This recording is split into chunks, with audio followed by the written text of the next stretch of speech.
And when I look back, I'm just like behoovergasted. So the time has come. Congratulations. Congratulations. Mubarak. Finally, the man has gotten down on one knee, or the man has come to your house to ask your papa for your hand. Will you be my son-in-law? And now you're a sparkly, shiny princess. And you and your family and your whole community can finally rest. They can take a break from all that stress they had, that you were gonna just become some old spinster. Or worse, a feminist with cats. What could be worse in life? Astaghfirullah azim. Women are worthless without marriage. But lucky for you, people won't feel sorry for you anymore. And I mean, they might for other reasons. Where is baby?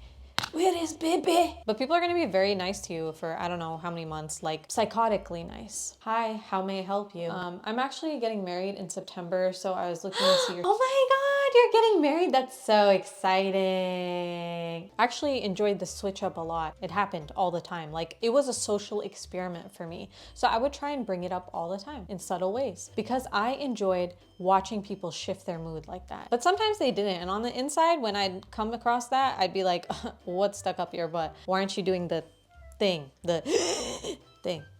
Why aren't you doing it? So yeah, most people will be happy for you. People will be so happy for you, in fact, that people who've known you for a long time but ignored you when they saw you in public or fell out of touch with you, those people will go out of their way to tell you how happy they are for you. Like you couldn't reply to my texts over the years, but oh, okay. You couldn't see me walking in front of your eyes, but now you see me. Interesting. It only confirms my suspicions that people, they felt sorry for me all along. But hey, I'm just a cynical person, so don't listen to me. Putting the cynicism aside for a second, it is something to celebrate, but I feel like getting married elevated my social status in a very weird way. Like it's almost like I leveled up or got some extra points in life. But it hurts me because I was amazing before I got married and I was worth so much regardless of how other people made me feel. I just wish that I could go back in time, come on a little spaceship, look at little Tazzy and be like, you know what? You're great. Yeah, I wish I appreciated who I was and I didn't let all that affect me. But at least I know that now, right? Married or single, I've always been great. Love you, girl. XOXO.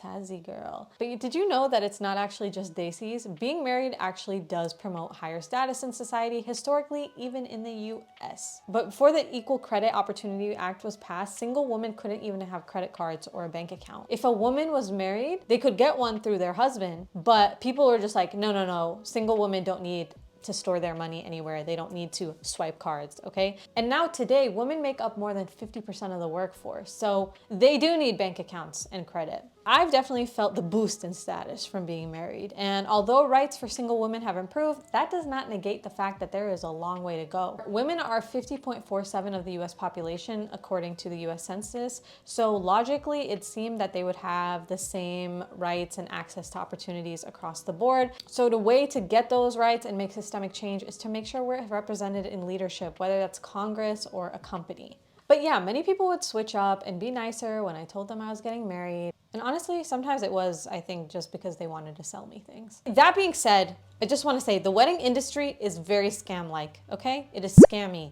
If you're South Asian, you understand that a wedding consists of multiple days and events. It's complicated and thus it is very expensive. I called this chain hotel to see what their prices were. Not a super fancy hotel. And bruv, when I tell you, let me tell you. First of all, they don't even give you prices. Nothing is straightforward. It's a game. You say, how much is this chair? They say, first, we have to weigh it and dust it, and then we send it off to the lab. Once the results come back, we'll make an assessment on the price of the unit. How many weddings have you done? You don't know how much that chair is? I can't. This lady, when I called that hotel, she was taking me in circles, not answering any of my questions, okay? And then we got to the point where we were talking about food. I told her it's a Pakistani Indian wedding. And I was wondering, hey, do you have anything on the menu that could like be catered like that or for that cuisine? Enthusiastically, I kid you not, this is what she says to me. Definitely, our chef is great, Chef Alex. He's Mexican, so I'm sure he can figure that out. This is Pakistan and India. This is Mexico. Why would you say that to me? I really feel like people don't think before they talk. That's not even the worst part. She told me it was gonna be $150 for a plate. For an average hotel, nothing special. Get out of here. Get out. And this was my experience everywhere. It was impossible to get halal food. It was a nightmare. And not only that, fine, like they wouldn't let outside caterers come. So it was like, I just had no options. And there were so many things that I was like, bro, you are scamming people. This is highly unnecessary. Now, to be fair, I've been on the other end too as a photographer, and wow, never again. I will never do that again, okay? I hated it. People definitely undervalue labor, so I get it, and they're difficult, but a lot of it honestly was just ridiculous. I can say, I feel like I'm a fair person because I've been on both ends. And the thing is, there's a lot of expectations from family, okay? Yes, you would say, why don't we just have 10 people and just serve, I don't know, boiled chicken?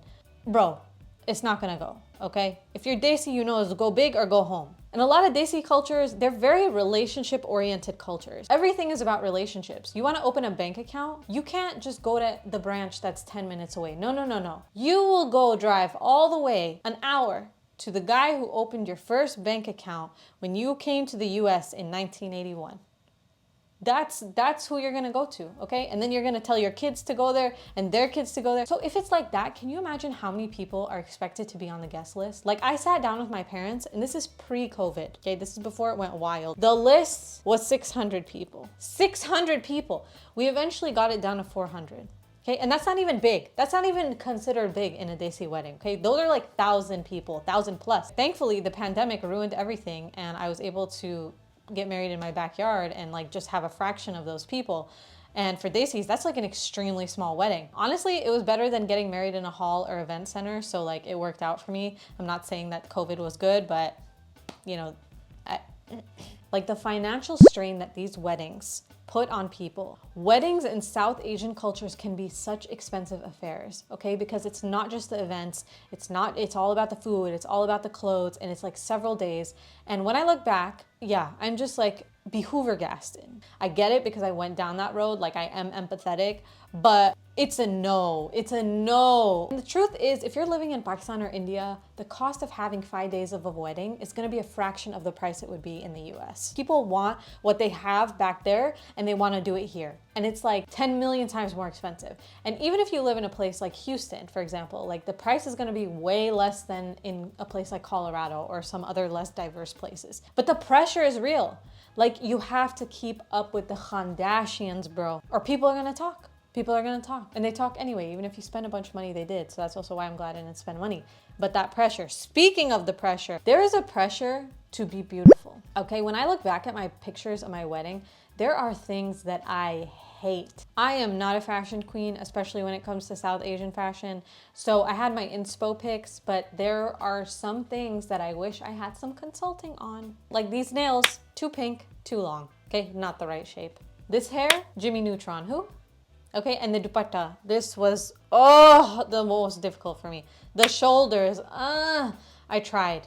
It was okay. The other thing that bothered me, there was this pressure to stay on top of things fashion-wise. Be the most beautiful version of myself. I'll tell you what, I did not lose a weight.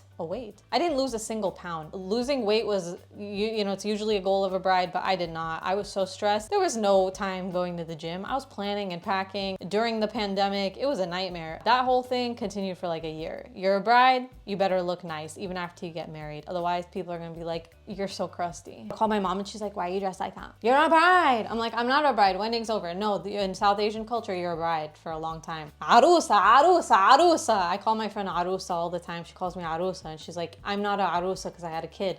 And I was like, so I'm an arusa till I have a kid? And she's like, yes.